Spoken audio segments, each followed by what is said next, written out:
ঊর্ধ্বমুখী মূল্যস্ফীতির বিপরীতে বাড়ছে না নিম্ন মধ্যবিত্তের আয়। এমন বাস্তবতা 2026-27 থেকে 2030-31 অর্থবছর পর্যন্ত করমুক্ত আয়সীমা বাড়ানোর ঘোষণা এলো নতুন বছরের জন্য উত্থাপিত বাজেটে।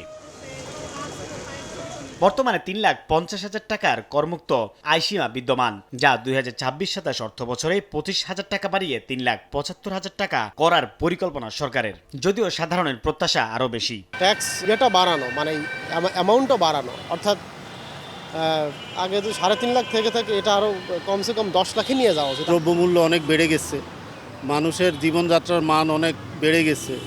ঢাকা শহরের থেকে এই ইনকাম ট্যাক্স দেওয়া অনেক কঠিন একটা ব্যাপার। নারী ও 65 বছরের বেশি বয়সের জন্য বর্তমান 4 লাখ টাকার করমুক্ত আয়সীমা ধাপে ধাপে বাড়িয়ে 2030-31 অর্থবছরে হবে 5 লাখ টাকা। প্রতিবন্ধী করদাতাদের জন্য বর্তমান 5 লাখ টাকার করমুক্ত আয়সীমা 2030-31 অর্থবছরে হবে 5,75,000 টাকা। করোনা বা যে কোনো ভাইরাসের এগেইনস্টে ফাইট মানি ব্যাকট্রলের লেফট রাইট।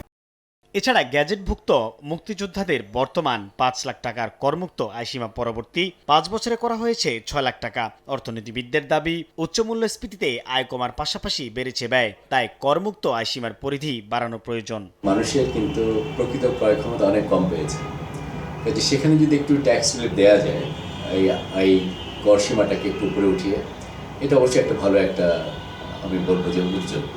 এটার সঙ্গে এটাও মনে রাখতে হবে যে আমরা কি চাই, আমাদের অবজেক্টিভ হওয়া উচিত আগে বেশি লোককে কর জালের মধ্যে নিয়ে আসে, কাজে সরকার একটা ইনসেন্টিভ দিতে পারে। সংসদে চলমান বাজেট অধিবেশনে অর্থমন্ত্রী জানান, কর জিডিপি অনুপাত বৃদ্ধি, রাজস্ব ব্যবস্থাপনাকে ঢেলে সাজানো সহ অটোমেশনের আওতায় আসছে কর ব্যবস্থা।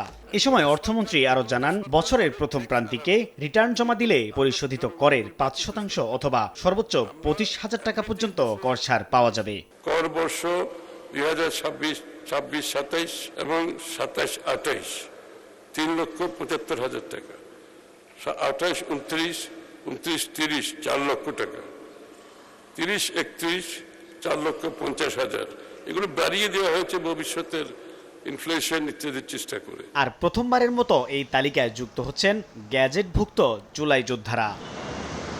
উচ্চমূল্যস্ফীতির কারণে নিত্যপণ্যের দাম বেড়েই চলছে। এর মধ্যে 2026-27 অর্থবছরে করমুক্ত আয়সীমা কিছুটা বাড়ানোর ফলে সাধারণ মানুষের মনে মিলছে স্বস্তি। তবে তাদের প্রত্যাশা, নতুন নতুন কর্মসংস্থান তৈরির পাশাপাশি বাড়াতে হবে আয়ের পথ। সাইফুল ইসলাম, সময় সংবাদ, ঢাকা।